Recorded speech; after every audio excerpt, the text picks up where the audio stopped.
Počúvate Krimi. V piatok sme hovorili o zlodejoch, ktorí za pár sekúnd dokázali ukradnúť luxusné auto. Zisťovali sme preto, či existuje zabezpečovací systém, ktorý by autičkári prekonať nevedeli.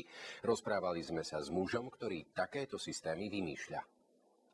Toto sú zábery z krádeže luxusného auta. Jeden zo zlodejov má na krku prístroj, ktorý namierí na vozidlo. Potom muži rozbijú okno, auto naštartujú a odídu s ním. Zvyknú napojiť sa na šteker počítač do automobilu a za pár sekúnd auto naštartujú. Pán Vámoš tvrdí, že zlodejom sa zatiaľ nepodarilo ukradnúť ani jedno auto, do ktorého montovali jeho zabezpečovací systém.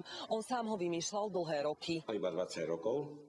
A ďalších 16 rokov ešte pracujem a ešte zveľaďujem a skvalitňujem jeho funkčnú logiku. Jedinečnosť spočíva zjednodušene v tom, že autičkárom v bežných prípadoch stačí odpojiť 1 až 2 systémy, aby vozidlo naštartovali. Pri tomto zariadení je ich tak veľa, že by sa poriadne zapotili. Pospojovať všetky tieto vodiče, ktoré blokujú až 8 elektrických a elektronických obvodov. Finta je aj v tom, že pri otvorení vozidla väčšinou alarm zlodeji automaticky deaktivujú. V tomto prípade je to ale inak.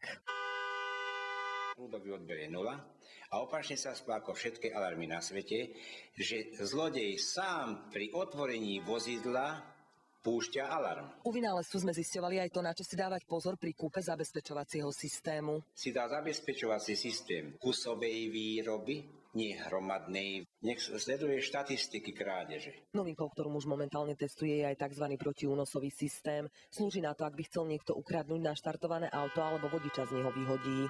To auto automaticky vnímal, že majiteľ vystúpil z toho vozidla a pokiaľ nezadal správny kód, do 1 kilometra vozidlo zastane. Diana Pavlisová, televízia JOJ.